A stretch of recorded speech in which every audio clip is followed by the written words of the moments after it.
Greetings, one and all. This is I, Leclerc. No, it isn't really. It's Andy. Welcome to the shed on this rather rainy and chilly Sunday. Heat is working, so it's certainly warming up in here. I've got my usual cable stitch jumper on, my favourite. Does me good. Should do for 100 quid, but there you go. That's neither here nor there. Glad I got that as a present. Good morning, James. It's afternoon actually, but I'll let that one slide. Carl Stevens, hello. Nice to see you. Today running. Let me adjust my screen, hence camera, a little.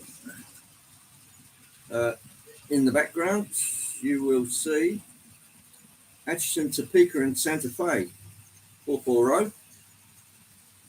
And on the other line, there's the Virginia and Truckee, but it's masquerading as Kansas City, St. Louis, and Chicago. It's because I don't have a Kansas City, Missouri, and Chicago logo. Sorry. Forgive me. Right, let me adjust the speeds a bit. As these old River Rossies get warmed up, they start going a little faster.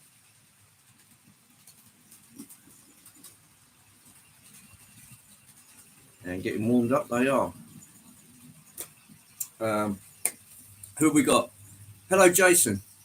Nice to see you. Mick, Edgeley Park Station, another pillar of our community. Hello, Mick. How are you? Hope you got a beer on the cold, as they say. Oh. Yes. So I thought I'd run. A bit of Old Wild West 440s and some suitable rolling stock to go with it. Hello, Paul. Nice to see you. Just because I was in a Wild West kind of mood, I suppose. But there you go. Let me adjust my camera a bit because I'm a little skew-withy. Yeah, there we go. There, in all my glory. Yeah, never mind. Yes, so these are River Rossi 440s, as you can see. Just zipping by. Yes, they all still work. They're all originals. They were expensive in their time. Really expensive. Much more expensive than your average Hornby at the time. Hello, Paul. Nice to see you. As promised, out have come the 440s. You'll see them behind me in a second. I'll just adjust the speed again because they do tend to race away, these old River Rossies.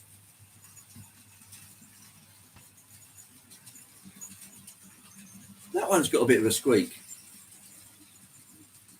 But you only find that out as soon as you go live, of course. Mick's going out soon for his birthday meal with the family. 72 tomorrow. Well, that can't be helped, mate. Not that far behind you. Still going strong. Yeah, I'm glad to hear it. As your new room coming along, Mick, I know you was itching to get in there and that kind of thing, because I think you were like a coiled spring at the time, just waiting for that one extra beer that would push you over the edge and boom, straight in. Yes, Wild West. I've got plenty of Wild West today. Let me just give you a tour. Off we go. Right. Here are the two 440s.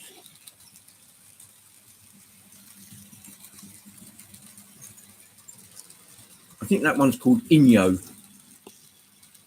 Yeah, there we go. And yes, they are a bit noisy, and yes, they've got the motor in the tender, and there's a drive shaft that goes through, as you can see, between the tender and the Loco. But there's only so much they could do with HO with the motors they had. So yes. Anyway, down a bit further here. That one's a little bit bright, but Virginia and Truckee caboose, and some more Virginia and Truckee, and I'll go around the other side to look at the Loco. And there's Genoa. Do you know her? No, I don't know her. Yep. So Virginia and Truckee Railroad. Yeah, fantastic. I love that balloon stack. Hello, Dino. Nice to see you. I'm running a bit of American stuff today, old boy. So I thought I'd give Mr. Bozeman a treat. And over yonder, I've got the double tender Flying Scotsman out yet again, which is over in the station. I put some LNER coaches behind it, and I've managed to find the observation car that goes with it, which is right there. And that one lights up. It flickers a bit, but then that's one before you. Right. Here comes. Woo-woo. Yeah, no DCC on these, I'm afraid. These are plain old 12 volts DC.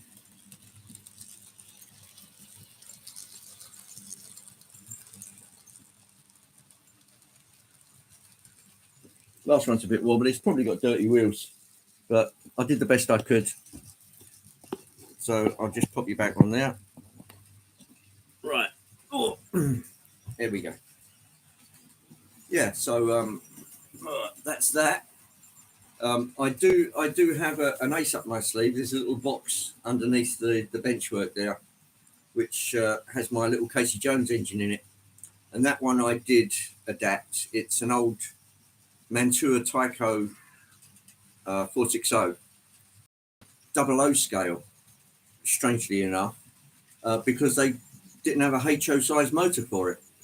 So they had to literally build the bulk of the width of the boiler to suit the motor that they had to run in it. So they went on to 00 scale, strangely enough, but there's not much in it really, is there? Let's face it. So I ripped that apart, got a motor and gearbox from the States. Well, it was a motor and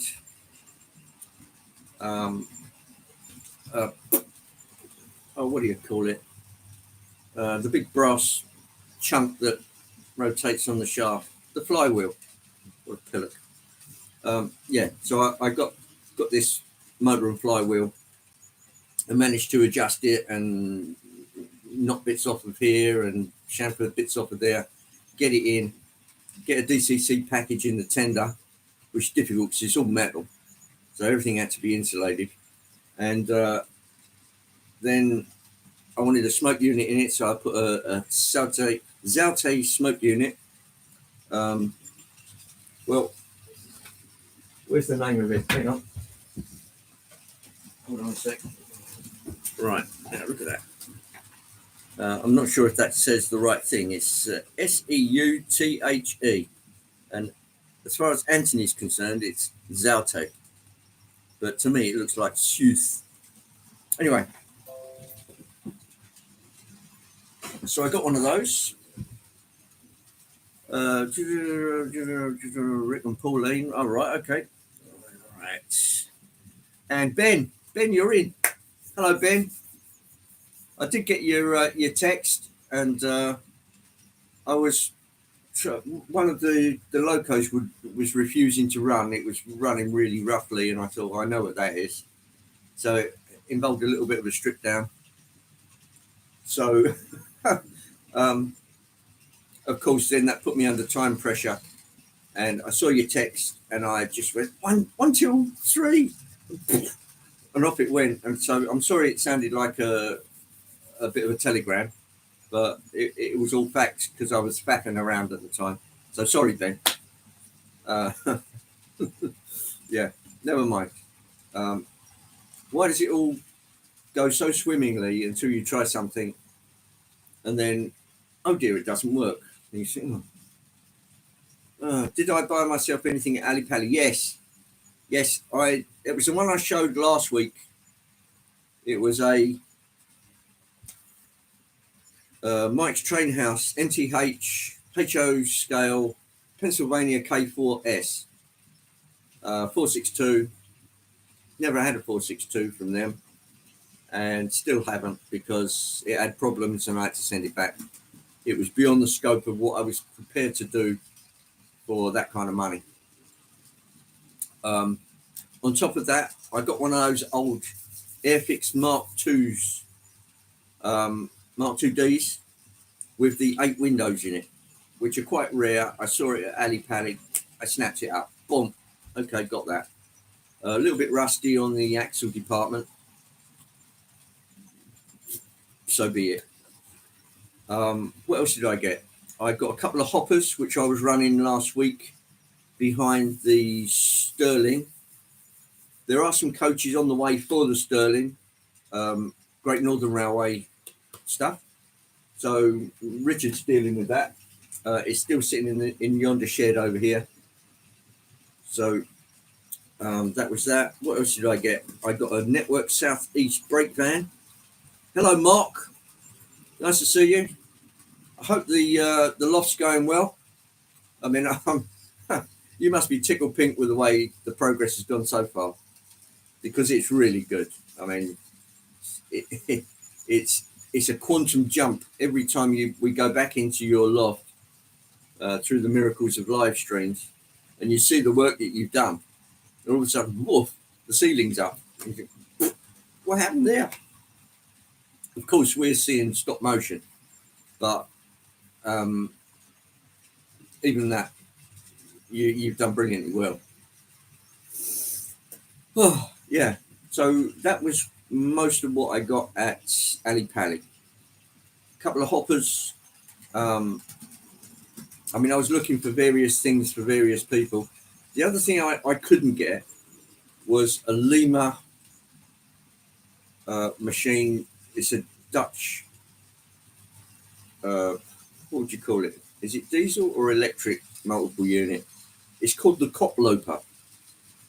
And it looks like one of the American early diesel streamliners with this sort of cockpit sitting up on the top of it. And it looks great. It's just one of those quirky things that I saw on a live stream and I thought, that's fantastic. And I think it was Hyde that mentioned to me that, or it might have been Evo, mentioned to me that this thing's called the Koploper, and they gave me a sort of brief history. And I thought, that's great. And they're still in use today, which is great. You can still ride on them on the Dutch network. Obviously, Marklin and Trix do a version of it, but that's expensive, very expensive. And do I like it that much? Maybe not. And I thought I stood a fair chance with the sort of people there are at Ali Pali. Usually the dealers dabble in HO stuff. And I was right, because they had German, they had Austrian, they had Swiss, but nothing Dutch. So I looked and I looked and I looked and I thought, well, if there is a Lima one there and it's fairly cheap, I'll snap it up, even if I have to do a remotoring or anything like that. Listen very carefully. I should say this only once. Yes. Yeah, my little tank. Anyway, so that was Ali Pali. Yeah, I had a great time. Obviously, I met up with Robert of Robert's Training Sets, Robert Valentine. Those of you here who know that. You're changing your channel name to Tommy's Station. Okay. Yeah, I get that. Because your usual greeting is welcome to, this is Tommy the Tank. So Tommy's Station. Yeah.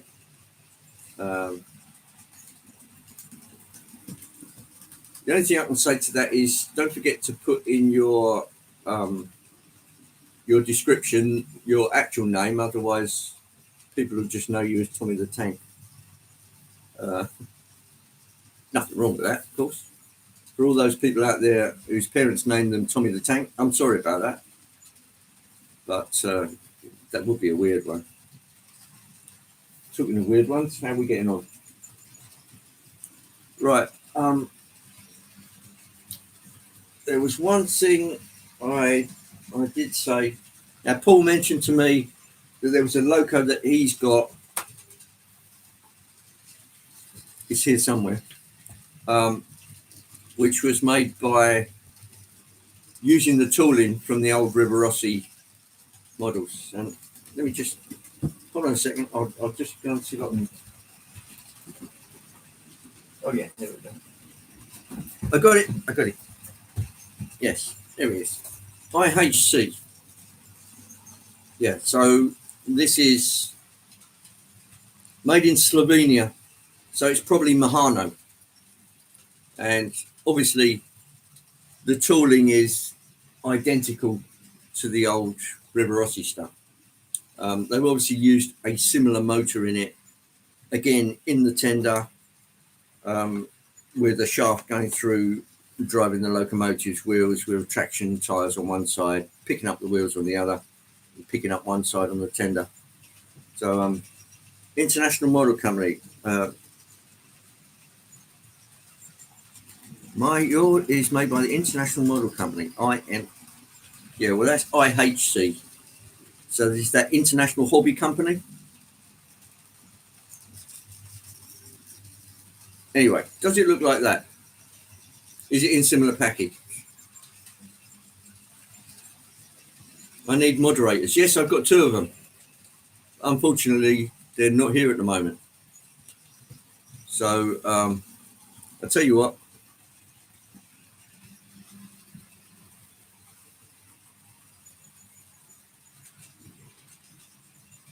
There you go. Sorry, Ben, I've just put you in it there.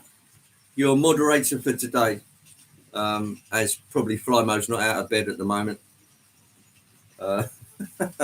So thanks very much. Hello, Danny.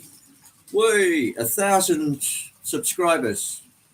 Yeah, fair dues, Danny. Brilliant job, mate. Today we've got American 440s. I mean, that's Paul's fault because it was requested and I thought, yeah, I do like a bit of Americana. Give me a hamburger and a whiskey and I'm happy. Thanks, Ben. Yeah. So, Danny, what have you got lined up next on your layout? Because there's bound to be something pretty good going to happen after the, what was it, the nightclub? With all the bells and whistles and lights and stuff. I'll give you a minute to think about that one. Yeah, 1,000 subscribers. That's not to be sniffed at. Oh, what's happened?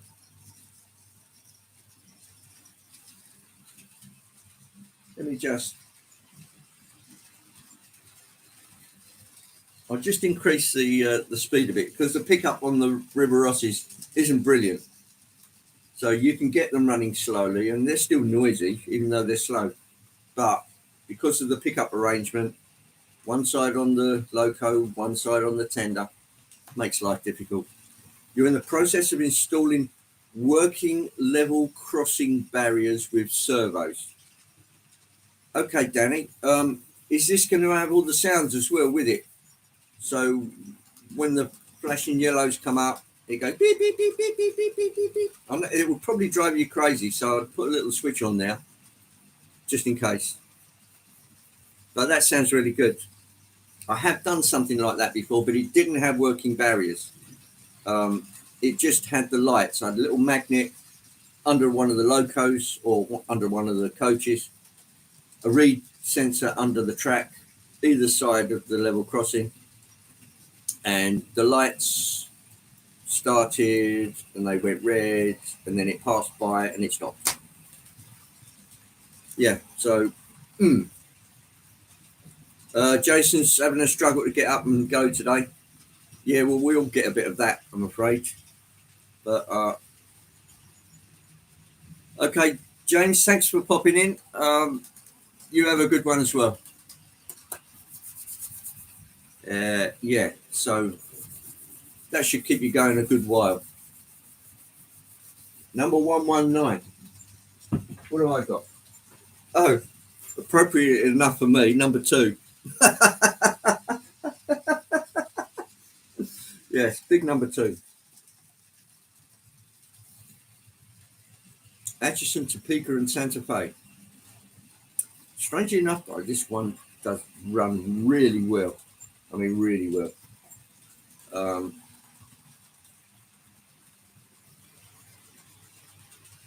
AT and SF. So if I stop the American over there and I put this one on, shall I give it a run? Yeah, why not? Forgive me.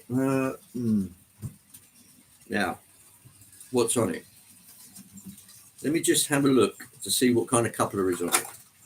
Because half of them are the old loop type continental coupling, and half of them I pulled over to KD's, and I can mix and match. Now, this one's got a KD on it. Yeah, I can have a quick swing round. I can put the last one on the first and the first on the last and put a KD on it. Is that okay with everyone? Charlestown Model Railway, hello. Just up in the train room, turn TV on, and there I am. Yeah, fine, mate. No probs.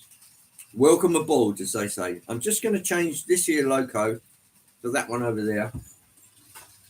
And we'll see how it goes from there. Right, let's just take this one off first. I'll pop it in the siding right down here. Right, here goes. There you go.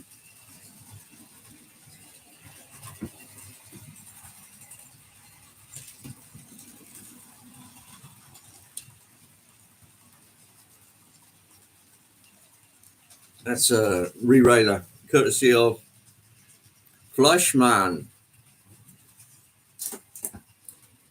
Right, actually, I don't want to put that back. I'm going to pop this on the other end. Because these I mostly have changed. Today I'll mostly be eating beans. This one I've mostly changed over to KDs. Well, they're not KDs, they're McHenrys. Right, I'll just pop this, remove this from the box carefully.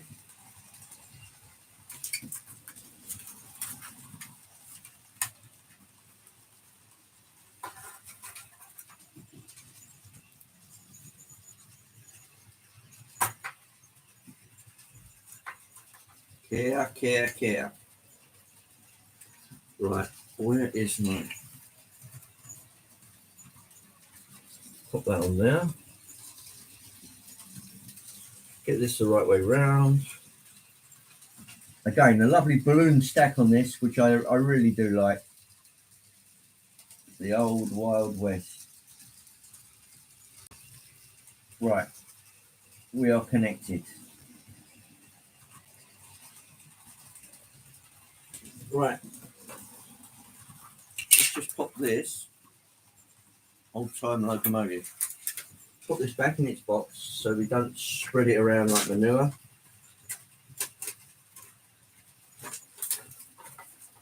Here comes big number 2s. Oh, bugger. Right, okay. Right, let's give it a bit of power and see what happens. Keep your fingers crossed, guys. Oh, right, here we go. Ready? Oh.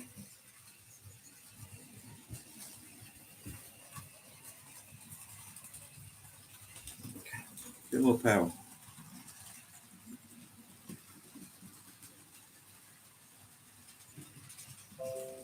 And she's away. Class 91 Battle of Britain Memorial Flight. I see. Sounds good. Happy Valley Hobbies. Hello, Edward. Nice to see you. And Bernie. Nice to see you too. How's the old Dicky Ticker, mate? Can you play the Hooterville Hop? No, I probably couldn't do it either. Hornby magnetic couplings. From what I've seen, they're actually good. Both types. They do a knuckle type, which seems to have quite a better grip on each other for going around corners and things. And the drop down type coupling, which look like that, which are supposed to represent hoses or whatever, they both look good. The magnets seem strong enough. I haven't heard of any of them coming adrift from their holding position. Yeah, they look good. So I'd be interested to see how you get on with that.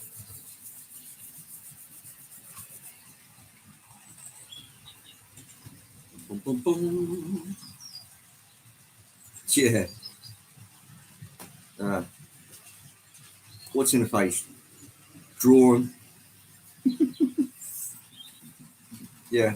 Or get some of that vanishing cream. You know, it just pulls all your wrinkles up behind your ear. The wife's purse has magnetic couplers. I can't open it. It's probably a combination lock. So you just have to twiddle with the numbers. Yes, I know. Yeah, Danny's got some. That was where I saw it. I can't remember what you put them on, Danny. Just remind me. But they sound good. As long as they can propel as well as pull, as long as they can push, great. As long as they're strong enough to get around those, what do you call them? The couplings that move side to side. Couplings that move side to side. I'm thinking magnomatic. It's not magnomatic. Joan Collins has another facelift. She'll have a beard. No, they were going to give her another facelift, but they found that it would be easier to lower her body.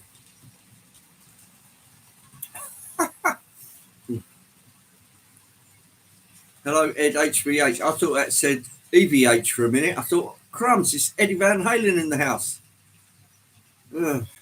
Now, wouldn't that be something? Yeah, particularly as he's passed over, unfortunately. On your Daypol 68 and BOC tankers. Oh, okay, so they're pretty heavy, I would have said. Full rate, and they used to derail, and now they don't. So happy all round. Yeah, happy days. That's good. Kinematic. Thanks, Ben. The kinematic couplers. Yeah, the ones that flick from side to side with a little spring. Can't say I'm that fond of them, but it was a way round, which is fine when they're being pulled, but not so good when they're pushing.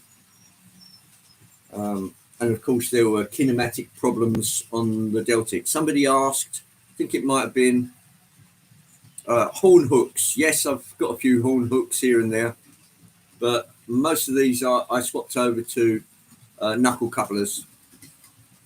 Some I didn't, but they're the old what Riverossa used. Hello, Chris. The Continental loop and hook coupler, so you get two hoops go up. But I've got some horn hook couplers as well, and they're fine. They do what they need to.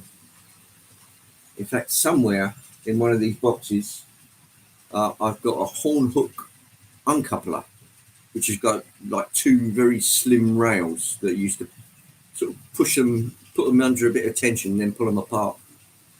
Yeah. You had an output bobble with your Hornby Class 60s with kinematics. Had to Dremel out the chassis in the end. Yeah, you shouldn't have to be doing things like that. And I know there were trouble with the Deltic ones as well. It's because they give such a pronounced peak right in the middle. I think if they smoothed off that peak a little bit, it would be a lot easier. The transition between left and right and centre would be better. Nice to see you, Chris. How's sunny South Wales at the moment? It's raining here, bit cold. According to that, temperature in this shed is 73 degrees Fahrenheit and it's 60% humidity. So I think outside the humidity is even worse. It's something like 80, 85% because it's been raining all morning. Yes, exactly what you did. Right. Yeah. Yeah. So it must be actually made of Mazak for you to actually Dremel it.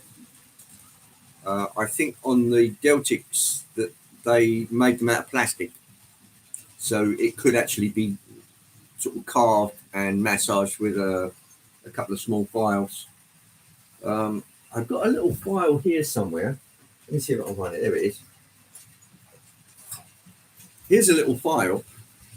That's an old post office file. It's got a very, very, very, very, very fine cut on it. And they used to use this for the old Strata exchanges for cleaning the contacts. So, yeah, that's a relic. But then, so am I. It's actually stamped. All of the BT and post office tools were stamped. But I can't quite make that out. It does that. I think that actually says BT on it. Where are my magnifying goggles? Oh, you know what? I left them up the house. Still, never mind. So there you go. Now you know Mark was using. I think he was using a screw thread bolt to knock his track pins in. That's what I use. It's a centre punch. So that's the big blunt end that you tap, and that's the smaller end, which has just got a head bigger than the track pin. And that way I can control it in my hand to stop the tension and stop it going too far or diverting and hitting the track. So yeah, a punch. Useful. And it's nice to have these things on hand. So I've got a little toolbox there attached to the side where I keep all my most used consumables in. So yeah, it's handy. It's a bit of an eyesore, but you can't have it both ways. You can't have it all in toolboxes and use it. You're using it at the moment. That's nice to hear, Mark. Very, very good. Did I see Robert?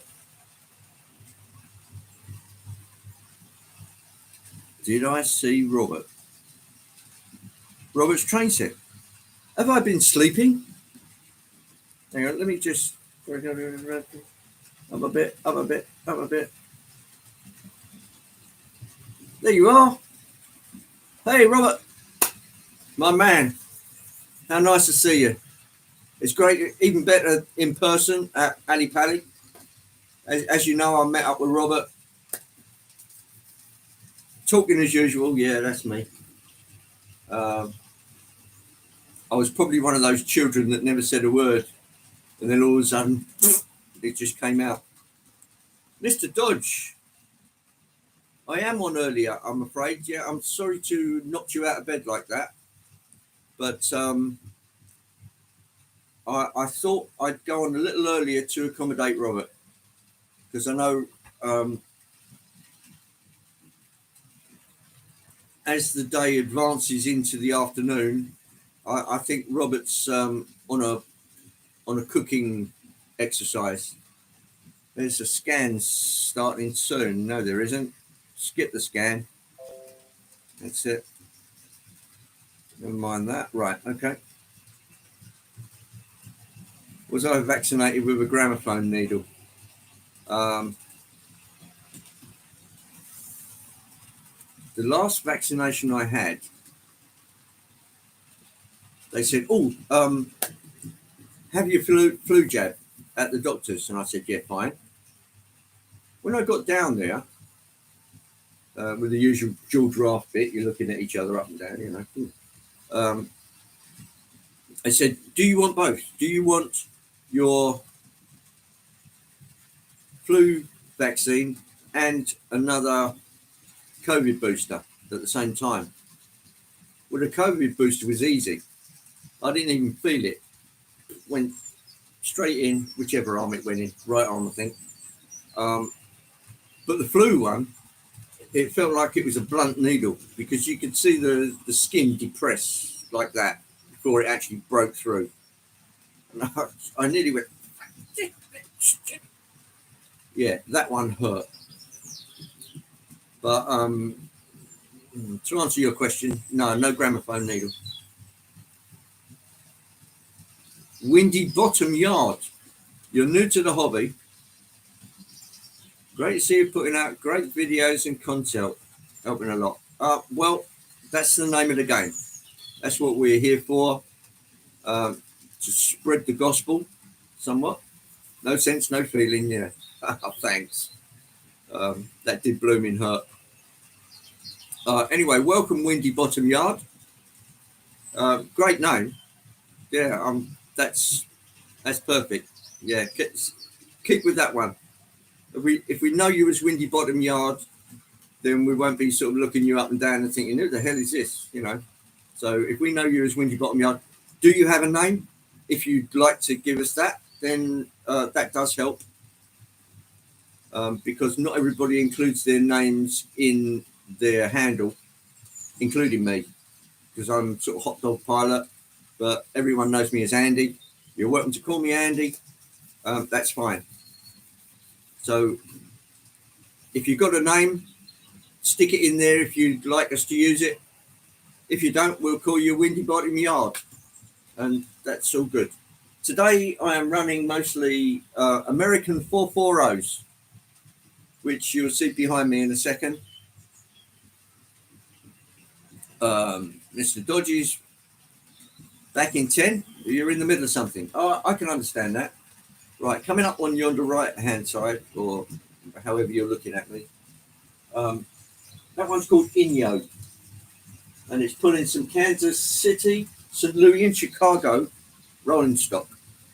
Coming t'other way, that's Atchison, Topeka, and Santa Fe number 2, pulling some AT and SF stock. Most of what you see there is River Rossi. It's old stuff I bought back in the 80s. It was expensive then. It was like £70 a Loco, which was, yeah. Martin. Okay, Martin. That's great. Yeah, welcome aboard. Just pull in whatever you want. You've got any questions, bring them up. I can give you a brief rundown of what I've got here. It's a 12 by 8 shed in the middle of Hertfordshire in England. It's raining outside. There's a heater on in here, so I'm quite nice and warm. I switch between DC and DCC at the flick of a switch. At the flick of a switch. So I can either run all DCC or all DC. And then I'll just use isolated sections when it's running DC. Simple as that. Of course, it's not that simple to wire, but as an XBT engineer, if I can't do it, nobody can.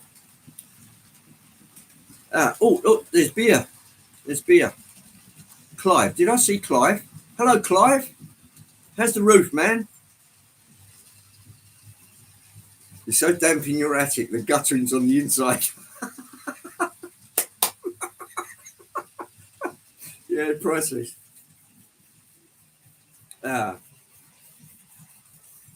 You'll be leaving at 2, as you have to work out for your shoulder on this computer.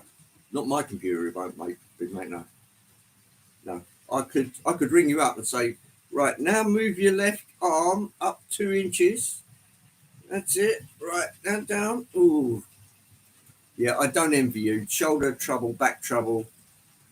There's nothing as painful, particularly when you can't do things that hitherto you have, and all of a sudden you realise just how much you miss that motion. Yeah, windy. Oh, so that's put a kibosh on you then, Clive. Because if you're working on a roof, you don't want windy. Right. Okay. Let's give you another little tour. I'll drag this one up here so you can see it a little more. Right. Stand by to throw up. It's a program from the physio that you do on it. Yeah. I remember you saying that. And for those of you who don't know, I went today, met Robert there, Robert Valentine, who you would know as Robert's Train Set. Great guy. Done a lot for me personally. Gave me a shout out. Didn't have to do that. Very nice of him. And it got the ball rolling for me. So I'm grateful to Robert for that. Great guy. If you meet him, yeah, superb man. So yeah, anytime you're up for another bash at a train show, Robert, just say the word. I'll jump on the bike and zoom, or the car, or the train, or whatever. Ben has finally got the 2 main lines up and running again on the new bit of the. Good. Yeah, wasn't that going to be a refinery, Ben? So, Martin, if you want to know how to do a refinery, you can't. Yes, we'll come back to that.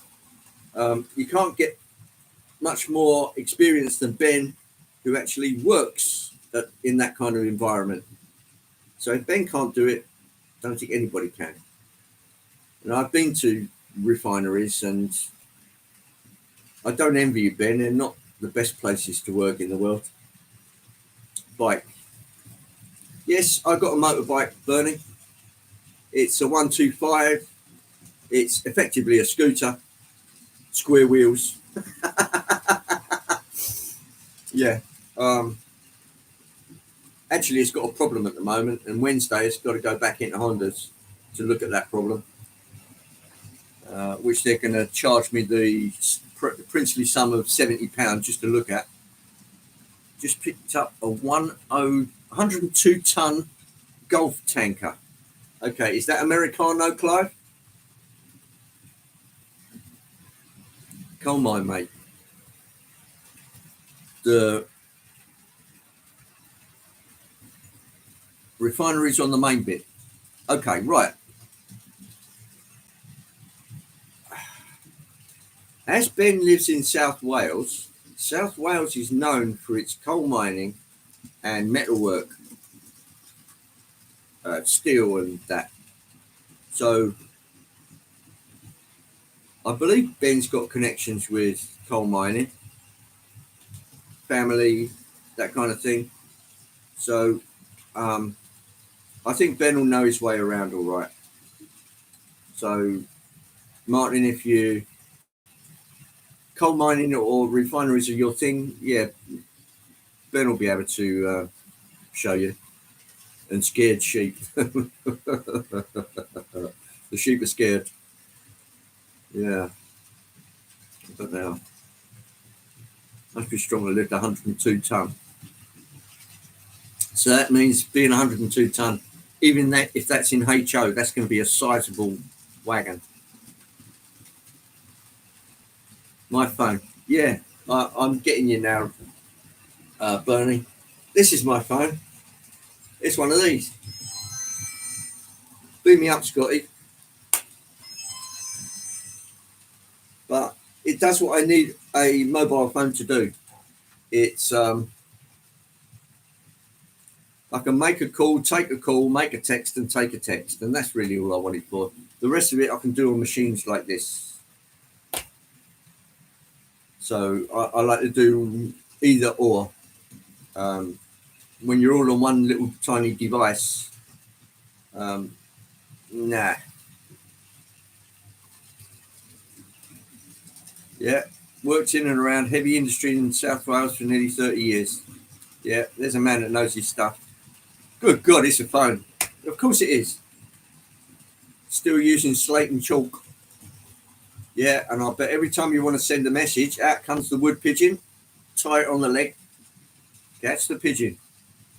There's Lee. Hello, Lee. Nice to see you. Right, let's give you a quick tour. Got a camera. Oh, let's move the battery out of the way. There's what you would class as an American.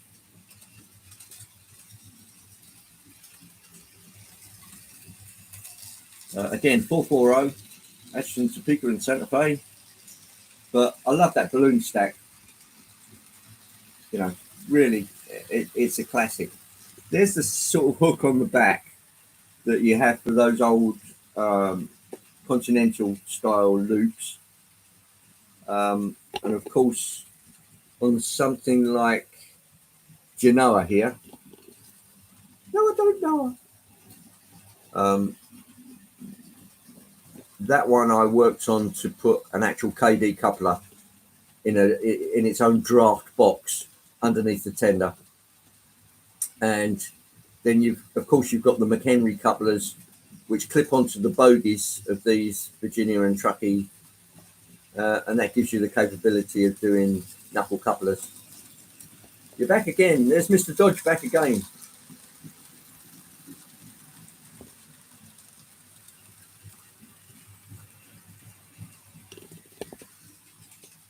Well, I'll do. There's another little oddity for you. I don't know if you can read that. Warning, limited clearance.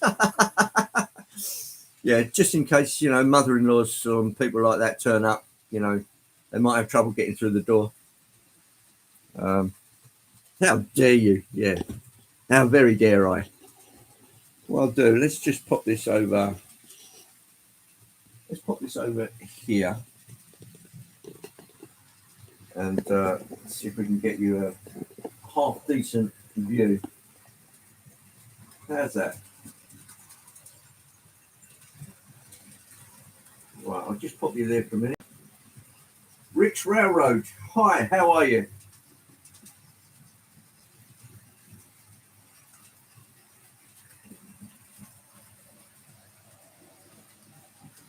If you're wondering what this is, it's a set of steps or a small, what would you call it, abutment for collecting tokens from single line working. That's what it's for. So it's strategically placed on this little line so the driver can pick up the token from a signalman or whoever's down by the track. What make of 440 are they? They're River Rossi, which you would know as IHC. What else are they known as in the States? I did have a couple of boxes here. AHM. Yeah, that's it. AHM. Associated Hobby Manufacturers. So you would know them as AHM, Edward. But they're River Rossi. That doesn't look half bad, actually, does it?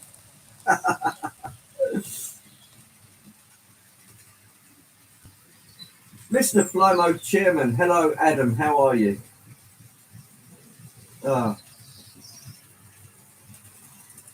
Yeah, I'm world famous in Luton, mate. Anyway, I didn't get the reply. I should look back on it, but how's the old Dicky Ticker coming along, Bernie?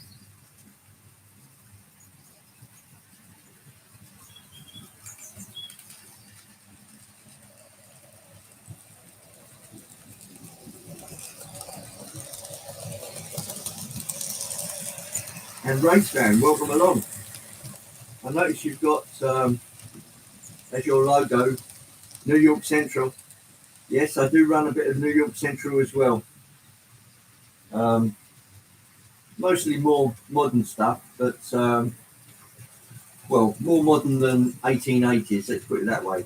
More sort of 1930s, 1940s, 464 Hudsons, things like that. Not today, but it's always in the pipeline. You're not 100% at the mo. Okay, well, you just keep getting better, Bernie. Don't strain yourself. Hello, Peter. Welcome in. I'm running some 440 American stock today. I'll see if I can run them a little slower, because they do tend to run away a bit in a track. That's a bit more sedate. I'll keep the other one a little faster. You're resting. That's good. That's good. Yeah, do plenty of that. It's just what the doctor ordered. You don't say doctor, quacks. Yeah, keep away from doctors if I can.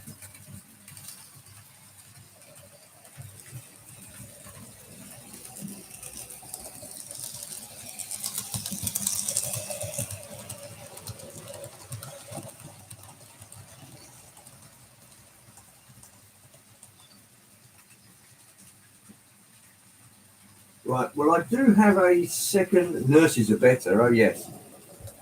I do have a second Loco and carriage combo sitting in one of the platforms, so I'll pop this one away and we'll get the other one out. So I can sit where I am at the moment and work the controls. Right, so that's nearly ready to go. Right, let me just control the speed down a bit.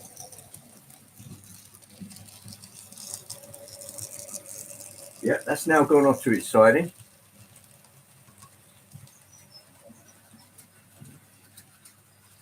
That should do nicely. All aboard! Right, adjust the points. And that one. Isolate that one.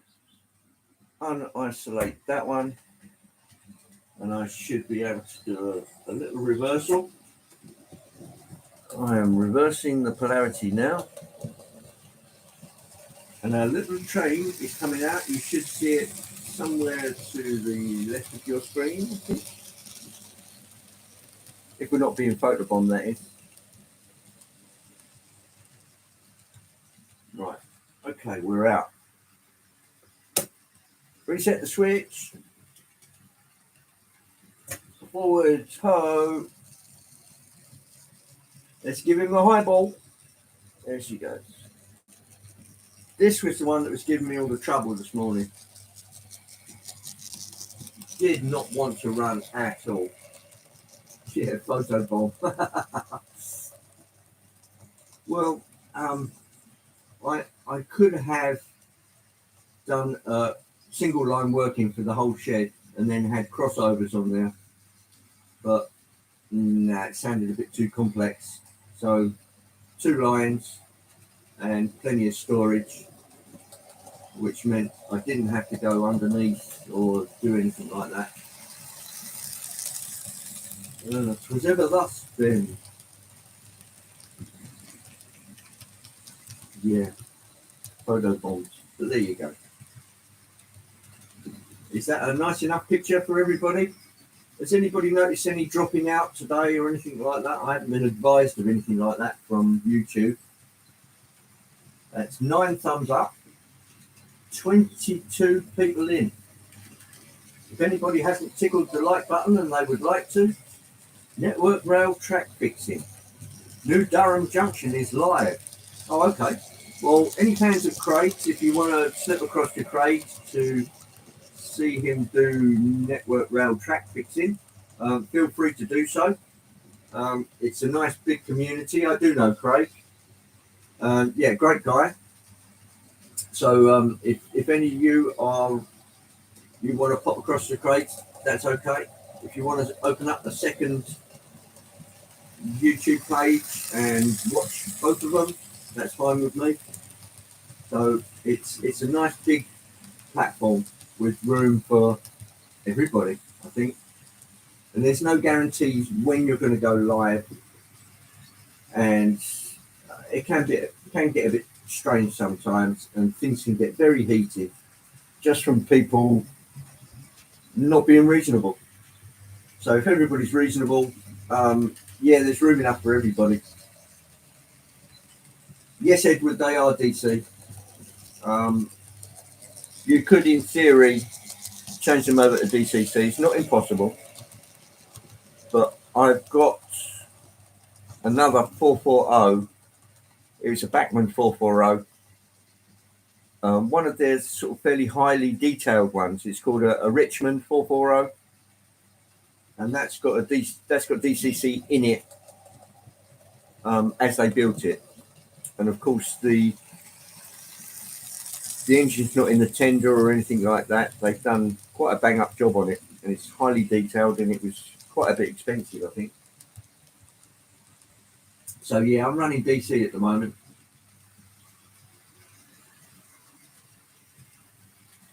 Ah, you are here. Right, Anthony, yes. I was just going to explain about this. Um,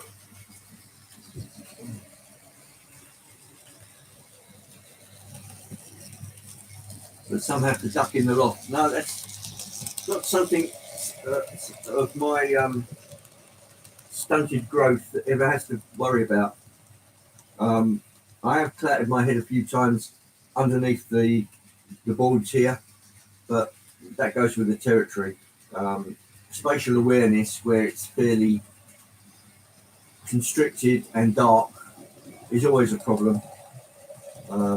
Wearing a hard hat makes it even worse because you know where the top of your head is most of the time. But to try and get the spatial awareness on a helmet, which is usually sitting an inch and a half above your head, you tend to clatter it a lot more. Anyway, look, let me just, I'll just grab you a second and pop you back on the, those who want to tour up there, there's English China Clays. There's a couple of signal signs I knocked together. There's some railway ephemera. That is actually a piece of real railway line chopped through. Very rusty, but you can understand. There's some English electric signs which came off the equipment, rectifiers, transformers, and there's some 10 amp fuses which have come out of various locations. Obviously, English China Clays and Tullyar has come off of the Deltic. And there's my clock up there. And there's my penchant for Empire State Express and New York Central. So, yes, I do like my New York Central. Sorry, it's a bit of a vomit can for a minute. Sorry about that. Right, here we go. Okay. What I did want to tell you about was this. Yes, it's a Hornby Red box. So, Anthony, this is how it started. You need to see the pics of me and Jim together in his loft. Too funny. Yeah, well, Jim's of my sort of build. And neither of us are 6 footers, let's put it that way. So I suppose I built it with Richard in mind. So Richard's about 5'10", 5'9", 5'10". He's a lot bigger, wider, taller in every way that I am. Anyway, this Hornby. This is the Southern Railway Bullied Pacific West Country class Blackmore Vale. And usually in the Hornby spiel, it does say that it's super detail, but what it doesn't say on there, that it's DCC. If you look on the end, R2219, Southern Region 462, West Country class, 21C123, Blackmore Vale. If you notice down there where the barcode is, there is no DCC logo on there. So I bought this as a DC model. So that would put it at roughly what date? Around the year 2000. They'd just gone to China and they just put these together. So the models were really good. They were trying to prove a point at the time, Hornby. And I thought, yeah, it's a spam can. And I was looking for something to do a project on, which involved a fan-assisted smoke unit, which I, strangely enough, I'd seen on YouTube. It's a German guy who's living in Australia. I think his name was Rheingold. You may actually know him. Yeah, happy birthday, Mick. Yeah, 72. That's a great age. Yeah, you're in the prime of your life, matey. Trust me. Yes. So I saw this video, and it's a guy, a German guy who's living in Australia called Rheingold, and he'd ordered from the ESU website a spare part, which was the fan-assisted smoke unit for, I think it was a V100 diesel. I think it was a V100, but it was fan-assisted, so it would take whatever the DCC signal was giving it and chuff, and just you'd have a draft of smoke coming up or a chuff. It could do it. It also had a safety cutout in there, so when the reservoir of smoke got low, it would automatically cut itself off. And I thought, this sounds great. And he said, okay, I'm going to sell these on YouTube. I looked on, not on YouTube, on eBay. I looked on eBay. There he was, ordered one. And he goes through his video to explain how he got it to work with a 21-pin lock sound decoder.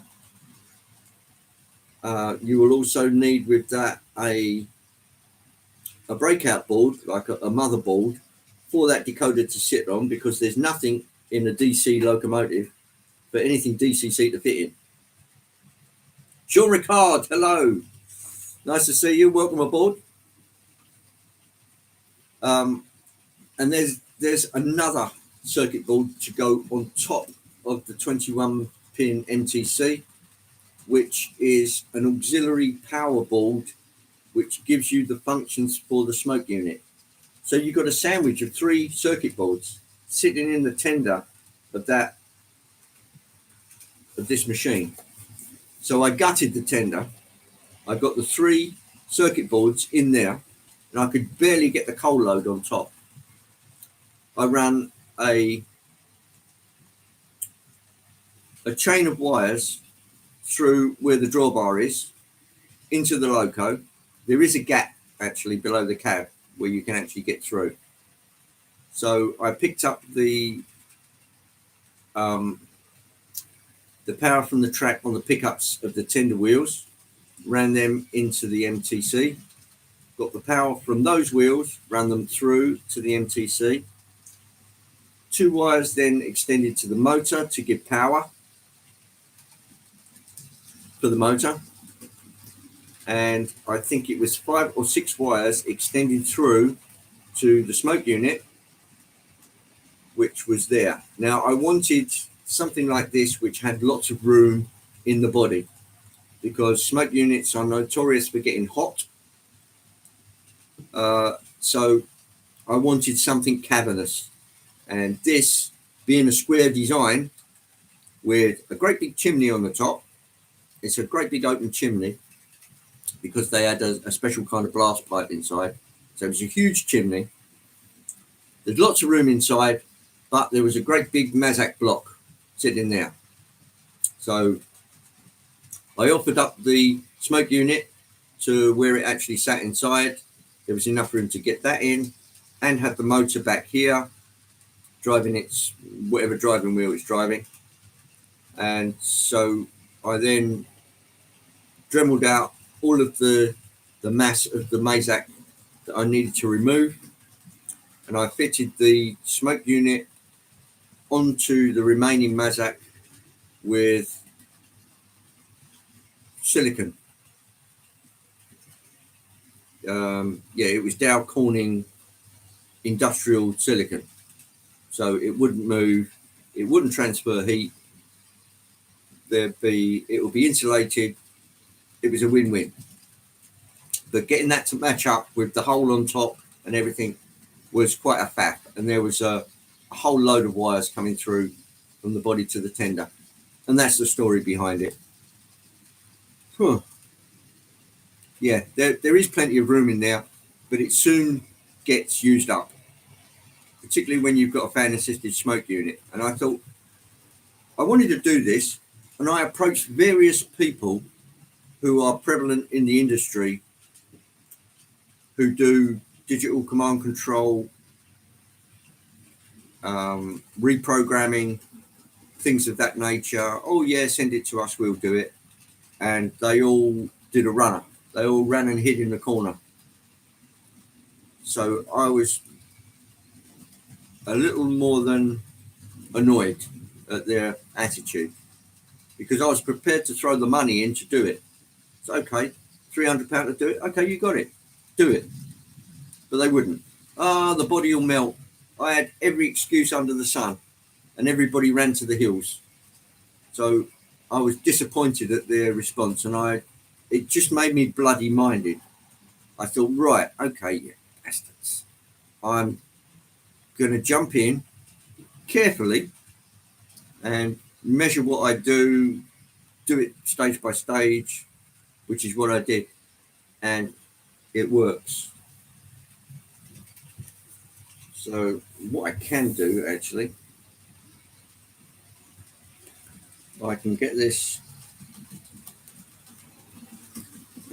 out. How long have we got to go? Well, there's 40 minutes.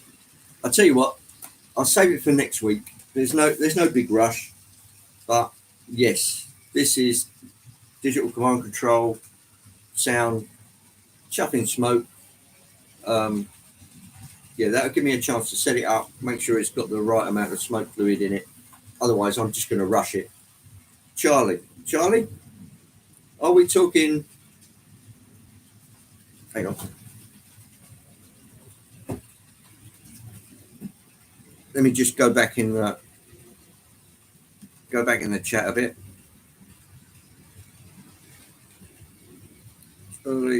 Charlie. Where are you, Charlie?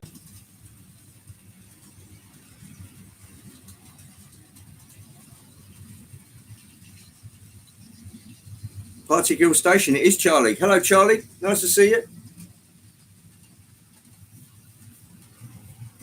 Yeah, I'll get that going for next week, because it just occurs to me that I bought the wrong coaches to go with it. The coaches I bought down to run with it are these.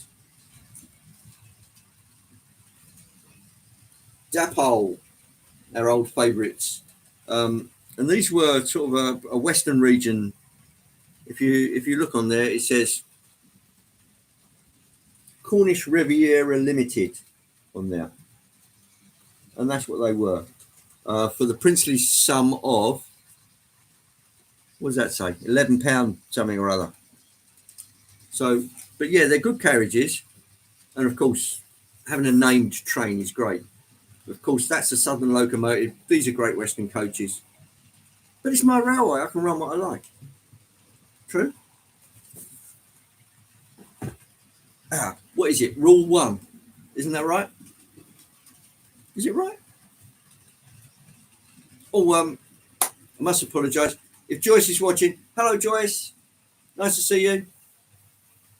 If you're not, I've just embarrassed myself. But I'm too old to get embarrassed. Give me a second while I grab my coffee.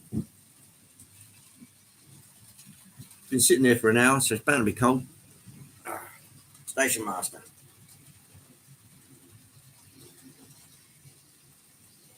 Right, okay, Charlie, would you like to see it run? Because I can do that. I can do lots of things.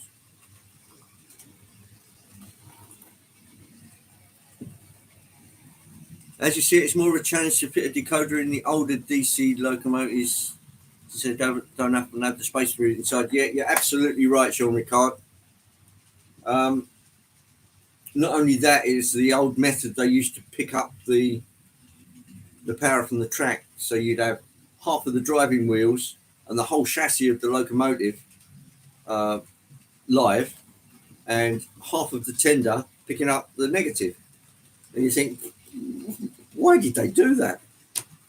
But it was expediency at the time. It just got over problems that they had. But right, okay, let's pop outer one back in its siding.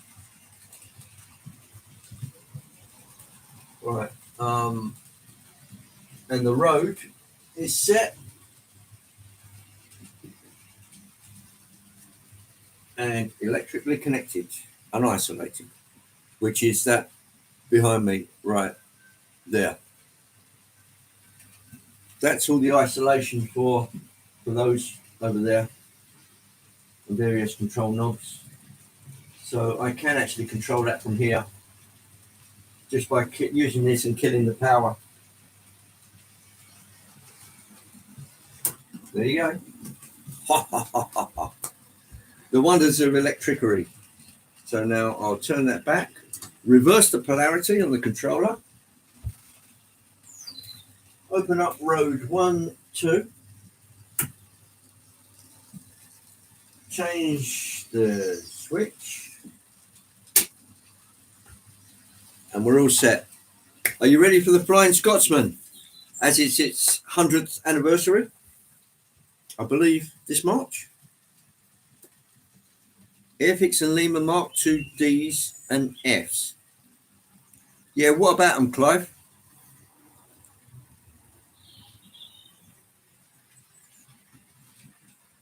Yeah, I love my Americana.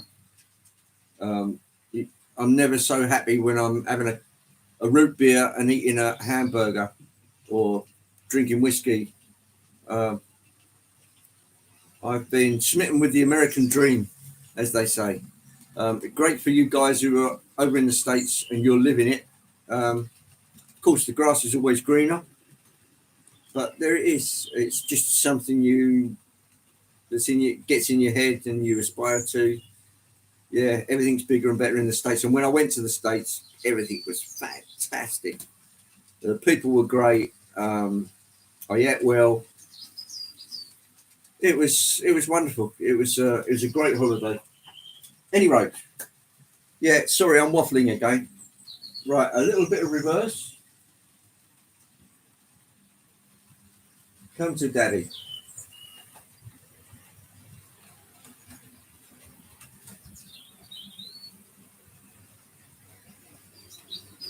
That observation coach does have a bit of a wobble on it.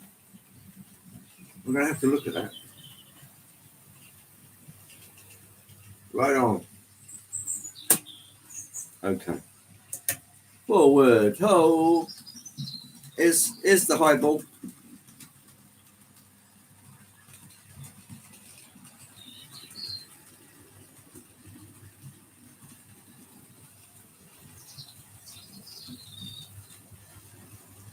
Eddie Cochran, Buddy Holly.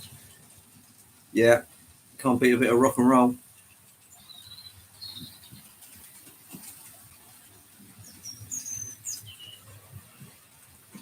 My audio sounds great. That's thanks to my son, Charlie. I was moaning about the quality of the audio and the picture I was getting from those bits that are on the actual laptop. And in the blink of an eye, Richard ordered up a Hewlett-Packard webcam which you're looking at me on now, with its own microphone. And I also found in what's it called? Realtek. In the actual computer itself, there's a Realtek console, if you like, which controls the sound from your headphones, from your loudspeakers, from your microphones, stuff like that. And there was a noise reduction thing on there. And when you use the noise reduction, it's great for spoken voice. Everything else gets cut out though. And Bernie's found that out. That it's most frustrating where you want to get the clickety clack of a DC train, and perhaps the whine of the motor as it goes past. And you can't do that because the noise reduction is on and it's obliterating everything.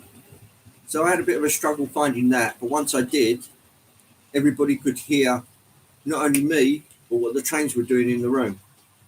And I like to hear that from other people. So it's a fair assumption that other people would like to hear it from me. Yeah, it's a twin tender Scotsman, Paul. Let me, Steve, you're looking at my ugly mug. Let's take this over there. Sorry, guys, the train's just gone past. What a twat. There you go.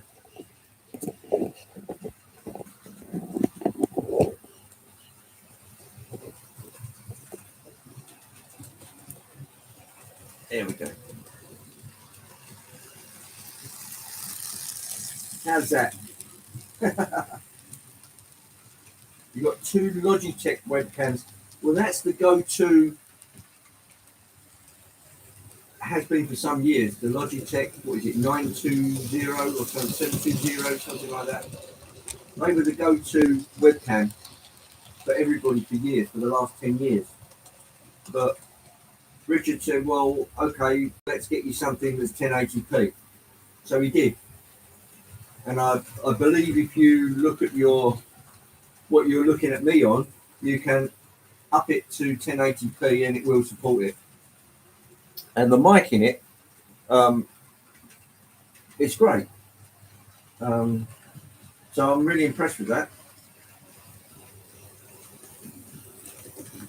Yeah, the US is very impressive. Every time it's nice to come home. Yes, it is. Yeah, there's no place like home. I've never been away that long to get really homesick.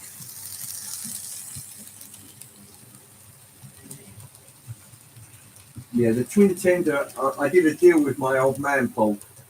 I had the old Ringfield motor, double tender Flying Scotsman, and he runs just DC. So he had this one, which is the twin tender American Tour version, 1969. And what you get in the pack is the twin tender locomotive with the cowcatcher and the bell on the front. Obviously, finer scale wheels. The motor is in the boiler where it's supposed to be. And also it came with the observation car. But he didn't put it back in the box. Silly old fart. Anyway, I don't mean it, Dad. I'm grateful, really I am. So we did a swap. Paul.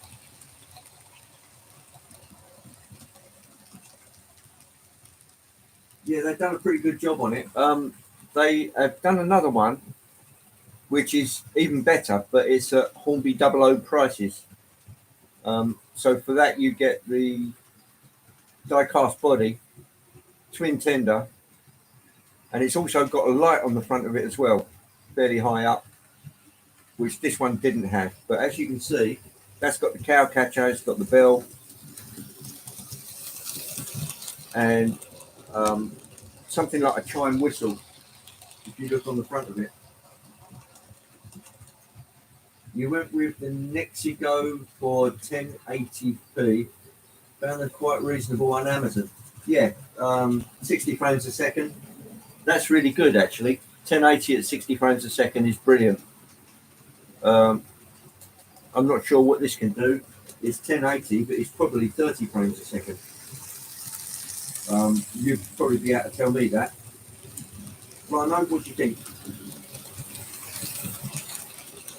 Want to make a rip? Hey, hello. Yes, I was doing a 440 day today in honour of our esteemed colleague Paul Bozeman.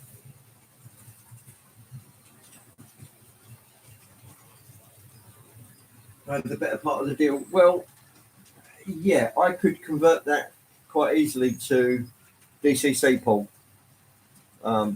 It's probably it has got the gubbins in the tender because it's got a little 4-way plug. And my old man just wanted to run DC, and he trains running, and it's reliable. You just put it on, you clean the wheels occasionally, and yeah, it's all good for him. And he runs some LNER coaches behind it, very similar to the ones that you're seeing today. There's Atchison to Cleveland Santa Fe 440, pulling some AT and SF River Rossi stock.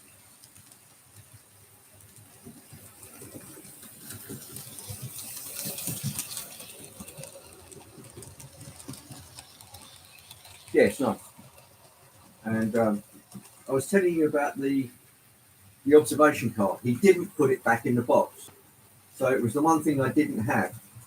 But what he's got a nasty habit of doing is saving up all these old French loaf plastic bags, and he put it in one of those. Popped one of the steps off of it, but he put it in a bag, and that's where I found it a couple of weeks back. So I've now reunited both. This is not the Devon Bell car, it's the same tooling, but this says observation car on the side. You could probably see that as it went past. Let me just catch up. The better part of the deal. Well, that's debatable. There's a train from Williams, Arizona, which runs up to the Grand Canyon, right outside the hotel that sits on the edge of the canyon. Wow. The Logitech Brio and the 920, both of which have audio. The iPhone was picking up an echo, which is very frustrating. Yeah, it's the same old story with two mics. If you've got two IP addresses, which they probably all have, there will be a delay somewhere there. You can try all the noise cancelling, but it seems that even if you had exactly similar cameras, there is no guarantees that the IP address will arrive at the same time. Do I have any US diesels? Yes, I do, race fan. Yes, I've got F7s, F3s, Alco PAs, none of which I've got on the layout today. I've got some war bonnet coloured stuff, a lot of Union Pacific gear, and I do like my New York Central gear as well, particularly the Hudsons. I love my Hudsons, which are both MTH, by the way. So they're die-cast bodies, Canon motors, smoke units, lights, bells, whistles, everything. That's why I like them. But yes, got some US diesels. Some of them are oddities as well. Some of them are old blue box. But then there's a couple of Proto 1000, Proto 2000s, Athens Genesis, that kind of stuff. I think I've got one Broadway limited diesel, which is the NW2 switcher.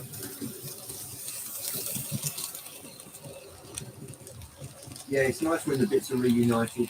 Well, it irked me. Blimey, it irked me for months. I thought I couldn't even find it because what actually happened, I had to dismantle my dad's layout because his radiator in that particular room sprang a leak and it ruined the carpets. So everything had to come up. So I dismantled the layout and it occurred to me but I hadn't found the observation car. Here it comes now. There's the observation car. If I stop that there, back her up. There we go. And it does wobble. Get forward. Yeah, it does look very unsteady on its pins.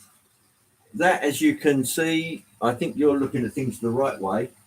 I'm looking at a mirror reflection on mine. It's observation car.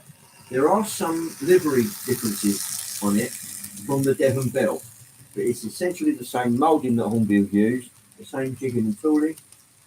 But they only did this one for that commemorative set, which has got the twin tender Flying Scotsman in it. Hello, hi, nice to see you. While driving from the west coast to Palm Springs, saw a train out the corner of my eye. Multiple locos stretched back in the distance as far as you could see. Yeah, I see that as a bit dangerous, Charlie, to tell you the truth. They can't even see the end of their trains. So they need more personnel. They need at least 5 or 6 personnel if they really wanted to do that kind of thing safely. And then you've got them at 1 6, 2 6, 3 6, 4 6, 5 6, 6 6 of the way down the train, and have a proper caboose on the end so they could actually house these people comfortably. Right, let's get things running again.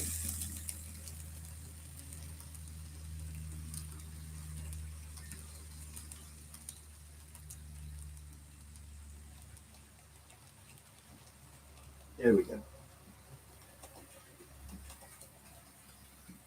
Okay, Peter, nice to see you. Thanks for popping in. Always great to have your support. Yeah, hi. I was saying a little earlier that I did try my best to seek out a cop lopper at the model railway show at Ali Pali, but I couldn't find one. There were German trains, there were Swiss trains, there were some French trains, there were some Austrian trains, but they didn't have any Dutch stock whatsoever, which I found a little disappointing. And I was actually a little surprised. Brian Rock Rail fan, thank you very much for subscribing to my channel. Is that Brian? Hello, Brian. Nice to see you. Brian at Finnerton Central. Another pillar of our community. I met Brian actually at, where were we, Brian? Was it at Worley? Was it at Worley? I believe it was. And yeah, we had a great time. Brian usually, as usual, managed to seek out some really good bargains, and then spent a good long time fixing said bargains. Hello, Andy. Andy Dodson. What is the end car? It is the it's the observation.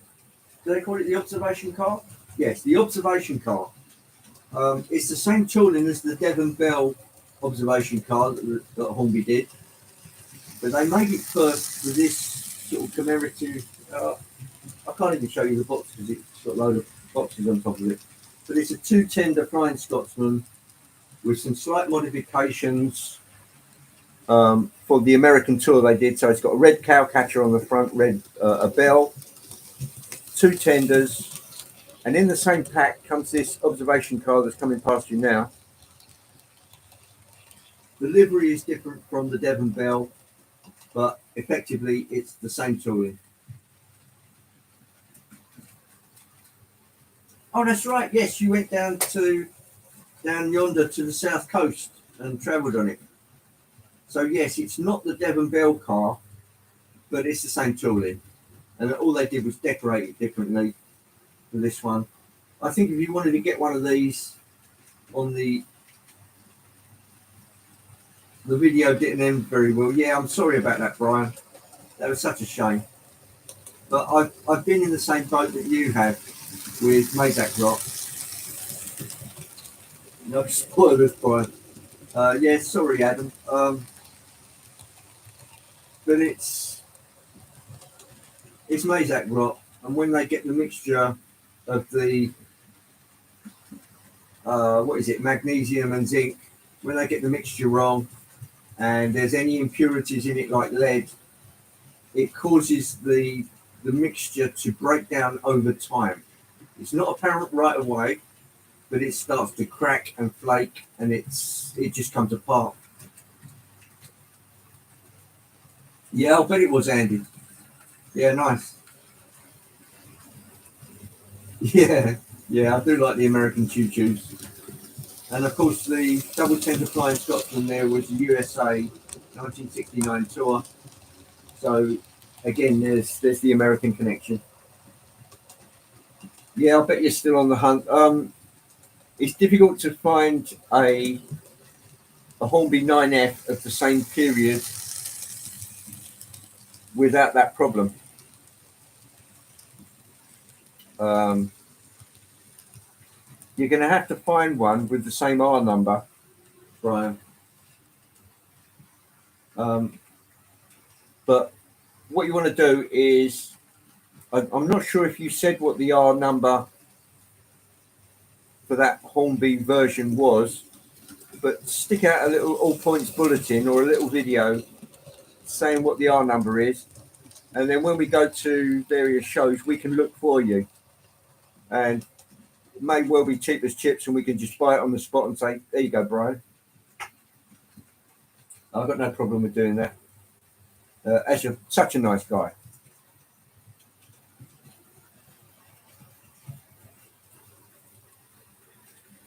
What problem is that? Right.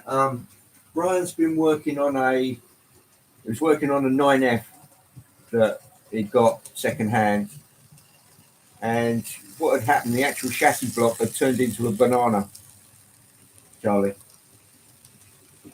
It was Mazak rot or zinc pest, as they call it, and he was wondering why it kept locking up on every revolution of the wheel, and it was because the the actual chassis block had bent itself into a banana. That's why.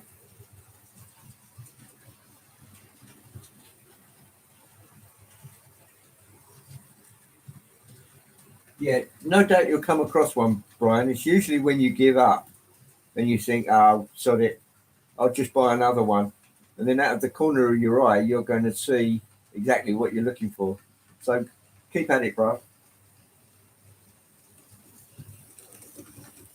No show chassis, only the odd tenders. Yeah.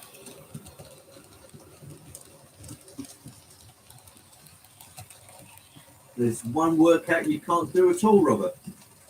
Oh, is that the one where you're swinging from the light shade? The Railroad Crosby 9F.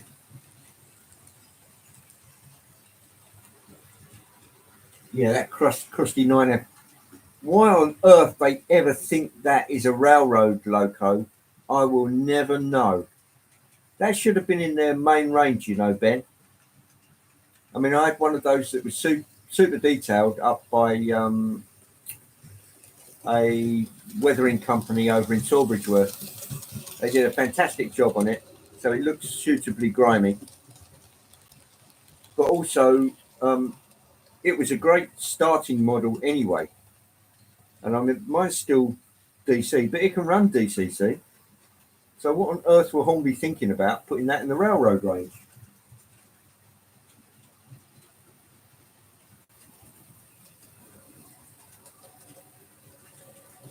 Yeah, the Crosty's got the engine in the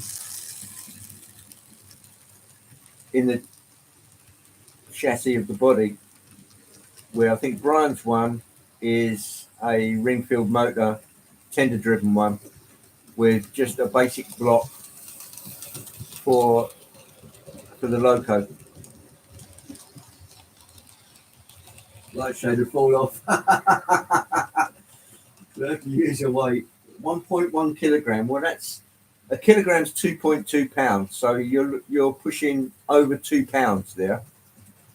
And for anybody to do that, this is probably at arm's length. Am I right, Robert?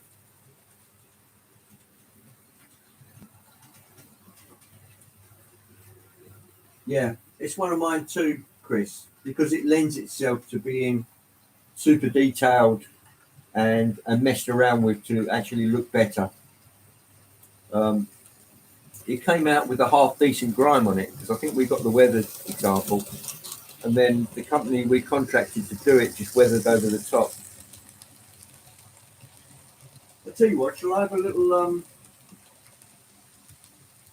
I'll have a little change up of the. I'm just gonna have to move you a second. Sorry, guys. There we go.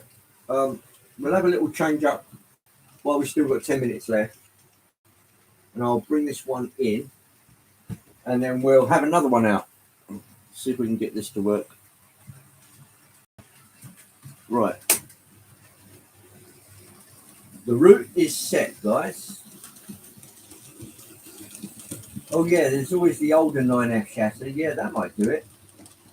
You might be able to get one of those, okay?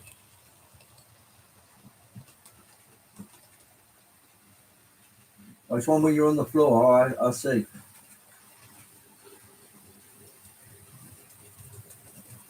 Right. Let's make sure everything is set. There, and there. On, 2, on. Yeah. It's on its way in now. So that's now come off of the outside loop. It's now going on an inside loop to the fiddle yard, which is sitting just behind the computer. So let me just move you across. Sorry about this. There you go. And that should come right past you. Slow down, me beauty. Woo woo! Love it.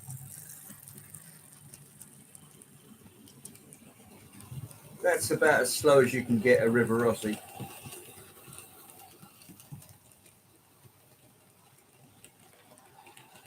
Hold it. There we go. Right, I'm just going to move you back a little bit, otherwise you're going to get clouted.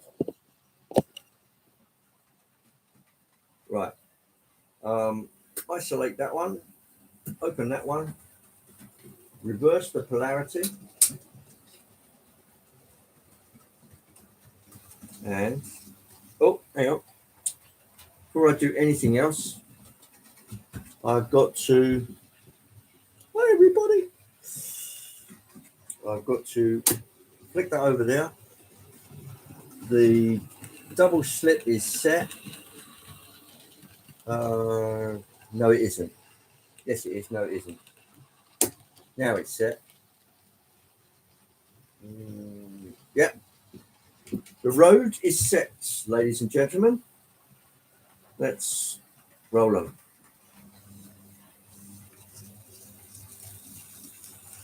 And then past you now.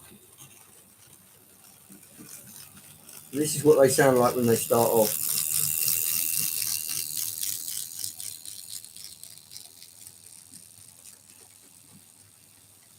Right. See, it went through that double slip there like it wasn't there. So that at least tells me I've done something right. I'll pop you around the other side, and you should be able to see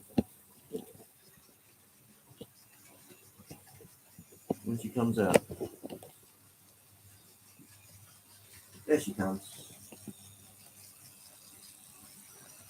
With the network Rayleigh staff.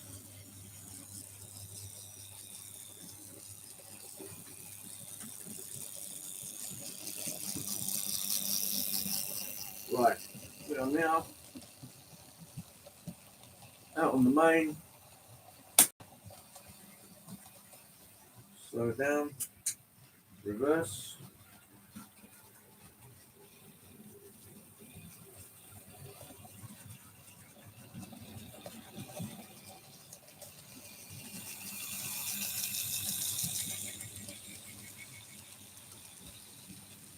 Let's see if I can get you a little closer to the action now.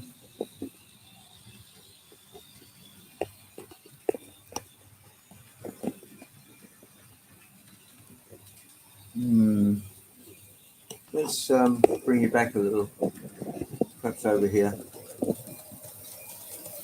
How's that?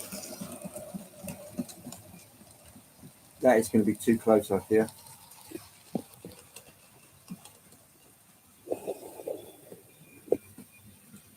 That there. I hope that's good enough for you, chats. Well, thanks for coming, Paul. Much appreciated. Always welcome. A pillar of my community.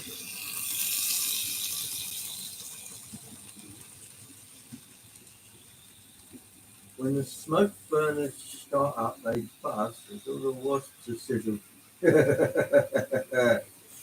Yeah.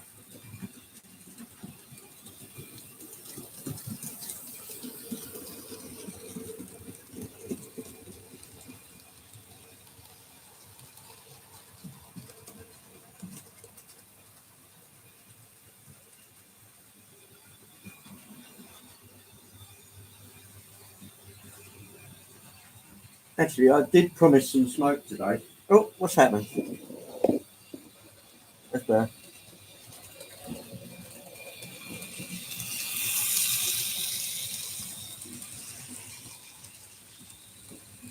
Stop listening because you're going to hit. No, don't sing. Right, anyway, yeah, I did promise some smoke today, but that's going to be next weekend. I'll get the Bully Pacific out. I'll get some, probably some Pullman coaches out with it to run with it. And the other way, I'll get Casey Jones's Sierra number 3 out, which also has smoke. So we should be, well, I should be asphyxiated. Let's put it that way.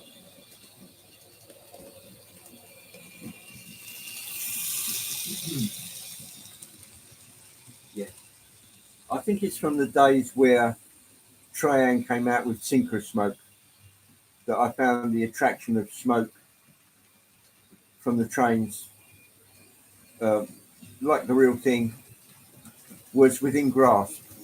But unfortunately, it wasn't because they only did a half a job on it. Triang. They couldn't put out sufficient smoke, and you couldn't get the element to heat enough without running at full pelt. So you needed about a full amp of power at 12 volts going through it to produce enough smoke. But by that time, the machine was moving so fast that it negated the smoke anyway because it was moving around at a rate of knots and dissipating the smoke. But there you go.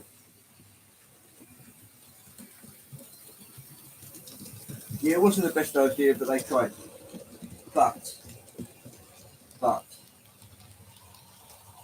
when digital command control came around, we'd already had Zoute smoke units for years. When they started to produce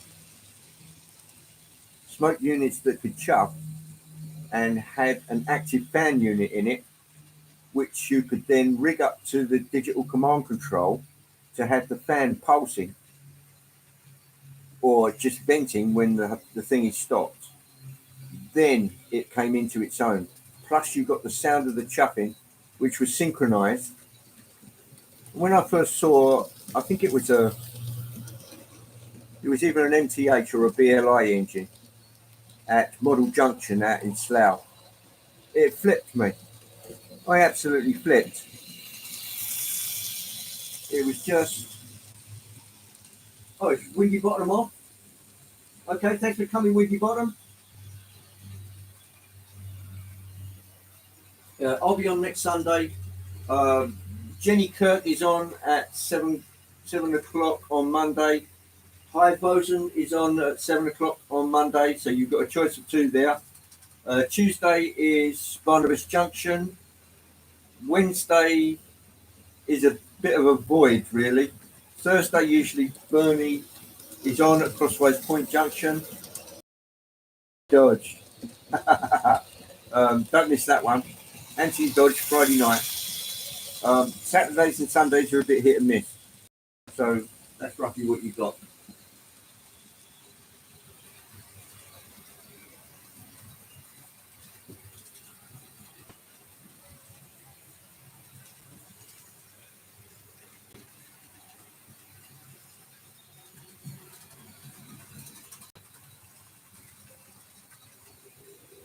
Yes, Richard of Trains in the Attic is on Wednesday. Yeah, good point. But if I'm point it out if I'm wrong, but he's only on for about a half an hour. Is that right?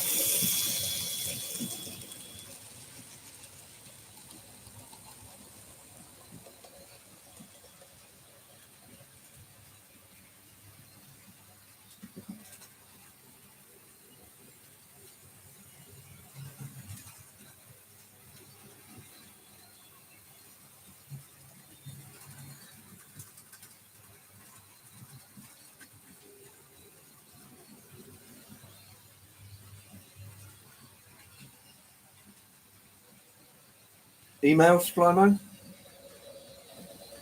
Can you expand on that a little bit, please?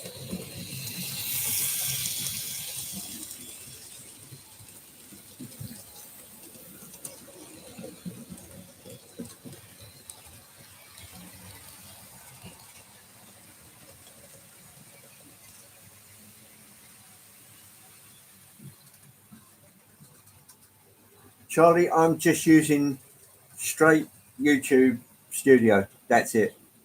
One camera, really simple setup, prod and go.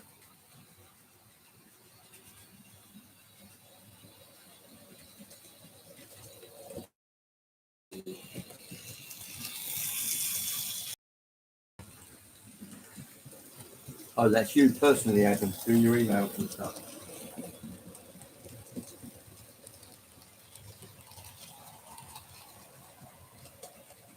As I'm not on the Facebook group, you can plug away as much as you want. You can plug away here as well, Brian. You can do that. Buffering, huh? Is that me or is that you guys?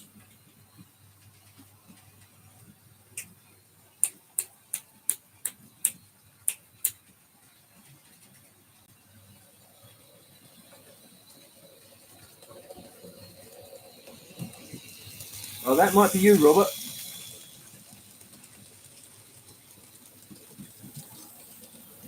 So anyway, hi, I did my best to get a cop loper and I will still keep my eyes open, but I may have to get a passport and invade the Low Countries if I want one of those.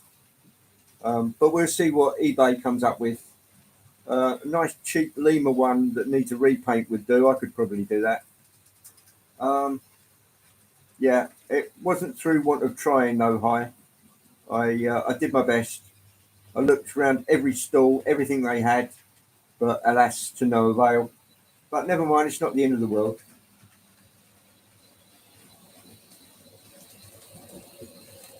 45 megabits a second. That's pretty hefty.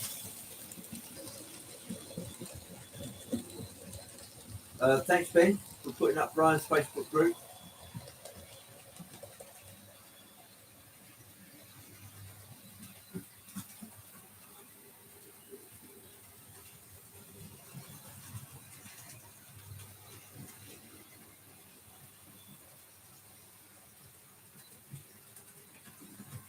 Okay, if you're a Facebook addict and you know how to get hold of Brian on Facebook, by all means do so. Great guy, great channel. Very nice to meet. So don't have any hesitation meeting Brian. He's a very affable guy.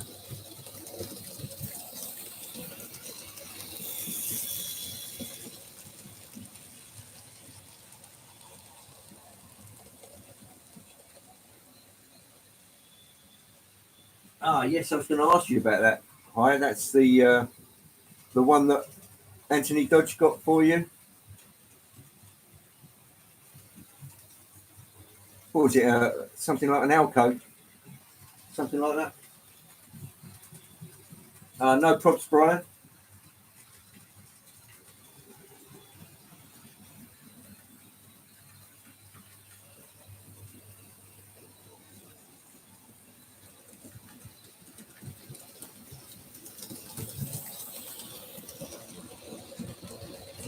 An Alco 1600 FA2. Yeah, I know it as an FA2. And I suppose the passenger version is the PA.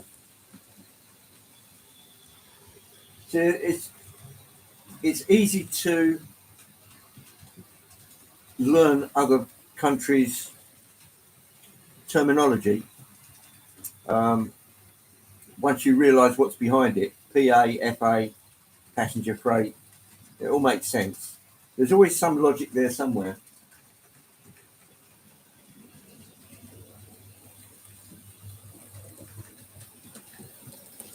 FBA. Oh, okay.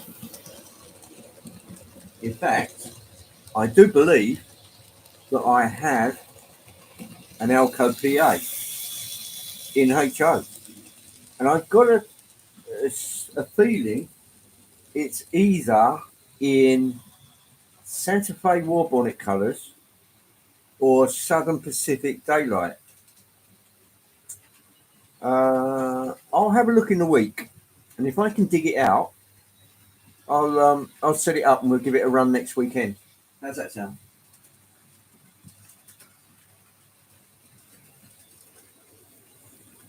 Robert, I did that last weekend on the Sunday. So if you look at my live for Sunday last, it had all the bits and pieces on there.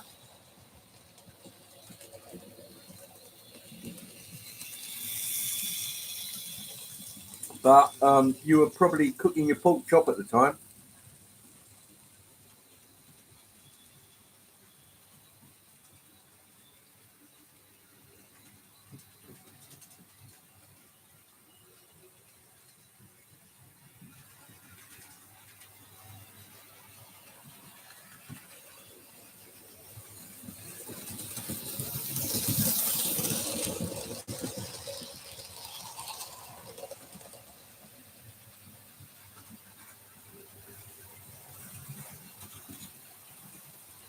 With a high speed, low drag.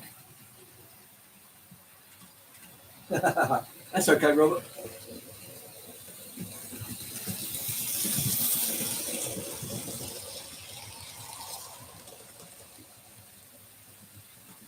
You don't get much bargains down south. No, you're right, mate. It's a bit of a rip-off down here.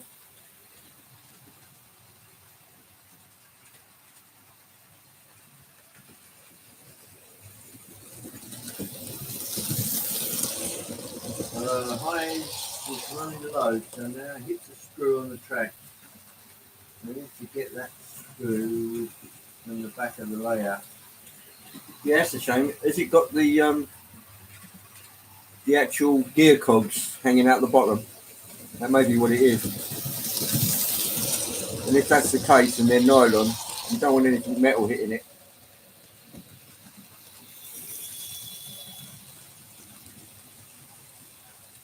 Whee! Brian's got beef cooking. Shall we all go to Brian's house? Brian's in the Midlands, you know. It sounds great though, Brian.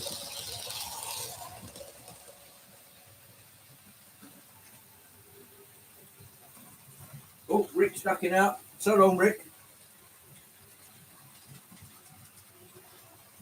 eBay's awful, plus postage is horrendous. Yes. eBay is a shadowy reflection of retail everywhere. But sometimes it's a big market and you can get things there that you can't anywhere else. I'm looking at some signals at the moment on eBay, produced in China, dirt cheap, but they're a third of the price that they are to buy in this country.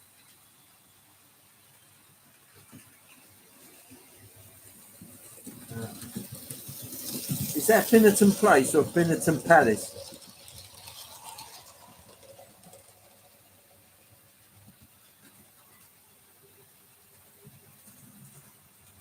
Shropshire. Now, Brian, I've got a train which is Wrexham and Shropshire. Did you know that?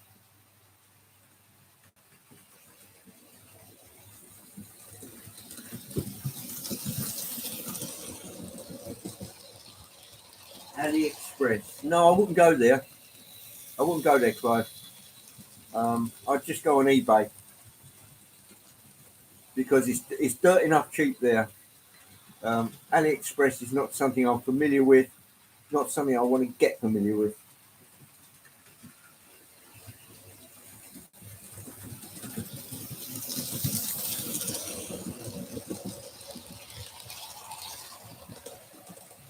Statfold Barn. Whereabouts is that, Brian?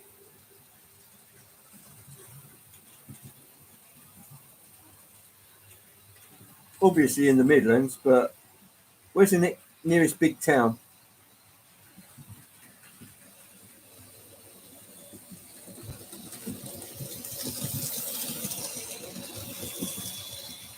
Yeah, like a 20 Amazon.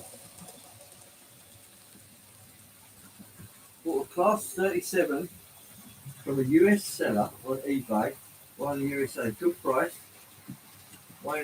Waiting on an 11 tooth brass cog. Okay, Charlie. 125 or 55, Rex is about 50 minutes away from me. Ah, it's neither. I've got a. What did they use? What is it? The Class 80? Not the 86. What's the Dapole one that they've done?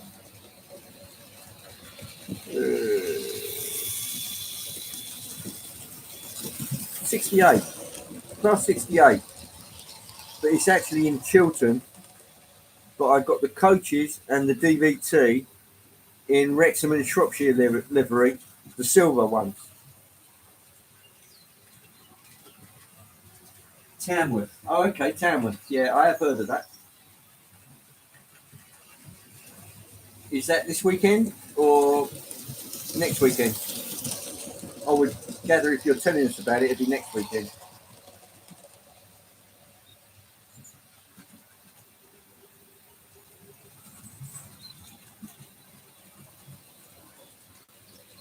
You're turned away from AliExpress. Ooh. The neodymium magnets we use to protect the train from friction to the track. Oh, I see. Hi. Yeah, I gotcha. Even then, even if they're neo magnets, although they're polished, they might have a sharp edge on them. And you don't want them doing any damage.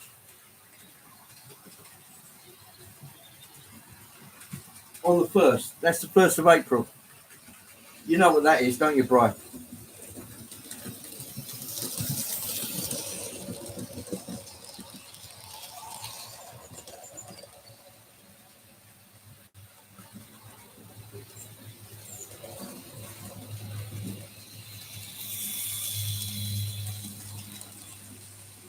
I'll tell you what, I don't want to put the mockers on it, but this Flying Scotsman is running really rather well.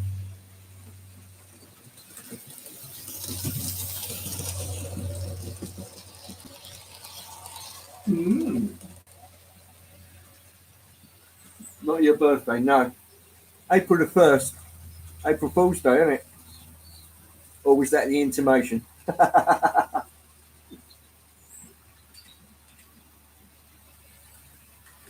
Only until 12 noon. Yes, that's the old pinch punch first day of the month routine.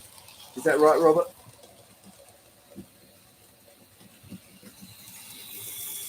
And my birthday's at the end of November. Round about Worley time, actually, Brian, if you want to bear that in mind. It's actually on St Andrew's Day, so I'll leave you to figure that one out. No, it's not on Shrove Tuesday. Sort of.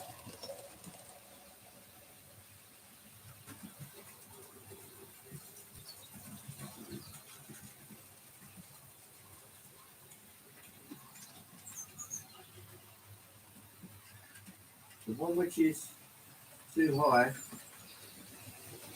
which is difficult to reach. Yeah.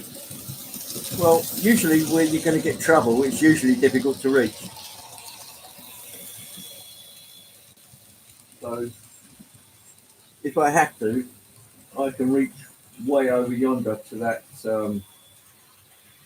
signal box over there. I didn't have it any wider than I could actually reach across. So that was just the way I did it.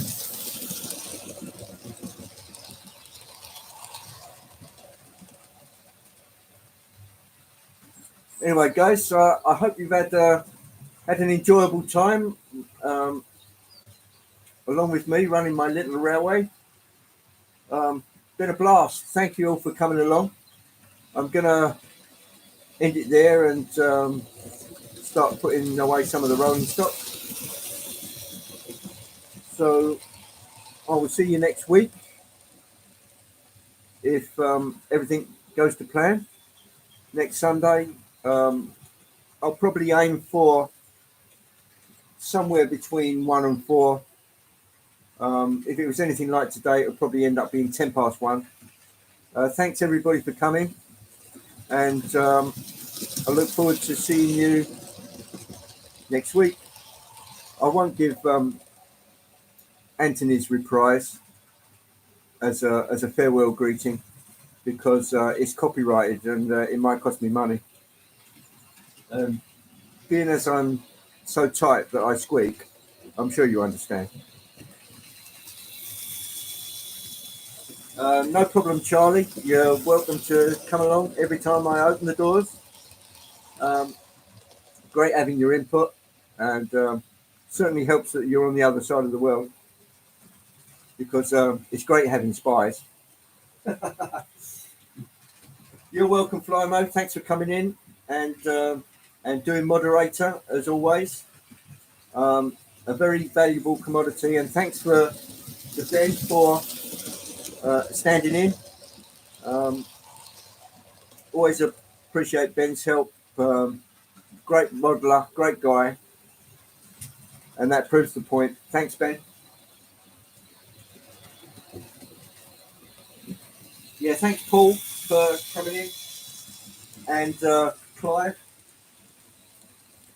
Charlie, Chris, Robert. It's always a pleasure having you on board and keeping the old coffers up and keeping my enthusiasm going. And Mr. Anthony Dodge, as always, an absolute pillar of our community. I didn't say pillar, did I? No, I didn't. Yeah, that's okay, Anthony. I do understand. Things tend to get in the way of trains, which is a shame, but there you go. Thanks for your input, as always. Great show you do on a Friday night. It's always an absolute blast. So I look forward to seeing you next week, and stay safe, everybody. Cheers for now. So long.